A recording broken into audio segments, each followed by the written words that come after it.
So in this video, we're going to look at MPLX, and this is an oil and gas midstream company. And midstream is one of the three major stages of oil and gas operations. Midstream companies process, store, transport, and market oil and gas. So what I do in my videos is I run a discounted cash flow model, and that way we could identify the intrinsic value of the stock to see whether it's a buy or a sell. And then at the end, we look at the financial ratios of the company. So first we need the market cap of the company. That's 17.933 billion, and we'll put that into the model. And market cap is the value of the company according to the stock market. And then the stock price is $16.94. And now we can figure out the shares outstanding because it's a market cap divided by stock price gives you the shares outstanding, 1 billion shares. So now we need the free cash flows. And this is how you value a company. You estimate future free cash flows, and then you discount those dollars back to today. And that way you get a value of the entire company. And that's exactly what we're doing in the video today. And now we're going to get their net income, and that's on the income statement, and that's a profit and loss for the business. And revenue is the sales for the company, and that's also on the income statement. And wow, look at their sales, jumping from 2.5 billion to 8.5 billion. That's a pretty nice increase. And free cash flow looks like it increased pretty aggressively as well, 82 million to $500 million to almost $1 billion to over $1.5 billion. So all their numbers are increasing really steadily. So those are all the good signs for investors. Now we need to know the capital structure of the company so we know what to discount the future cash flows by. They pay $862 million on their debt, and we'll figure out how much debt they have. We'll go to the balance sheet, and then we'll go to current liabilities. They have no current debt. Non-current liabilities, so they do have 19 billion of long-term debt. And long-term debt is debt due after 1 year. And they don't pay any taxes according to their income statement. So let's just get their beta so we can figure out the volatility of the stock. And we'll go back to Yahoo for that. And the beta is right here, it's 1.99. So that means the stock moves roughly twice what the market moves. So the higher the beta, the more volatile the stock.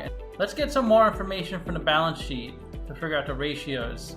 So let's get their current assets. Those are assets that can be easily liquidated into cash within 1 year.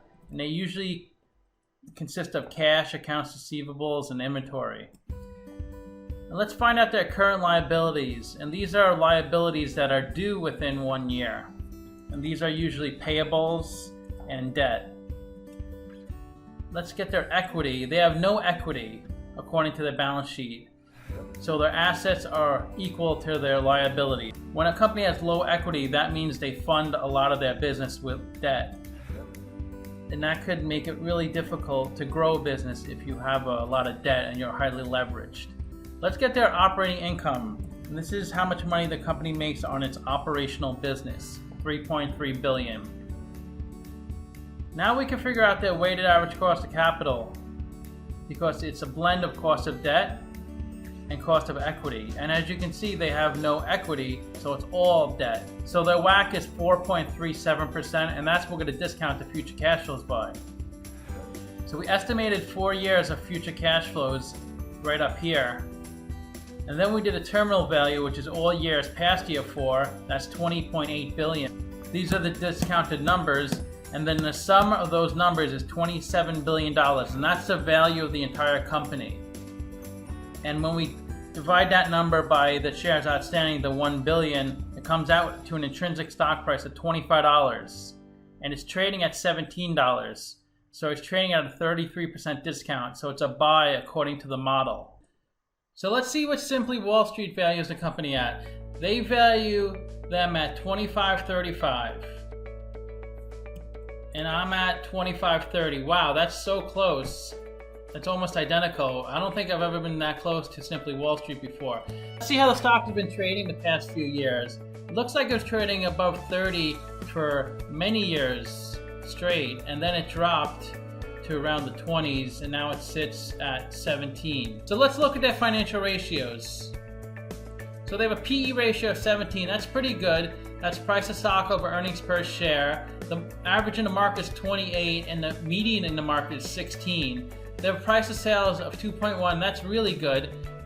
That's price of stock over sales per share. So investors are willing to pay $2.10 for $1 of sales. They don't have a price to book since they have no equity. Current ratio of 0.7. That's not good. That means their current liabilities are more than their current assets. So they might have to go into more debt, and they're already totally leveraged.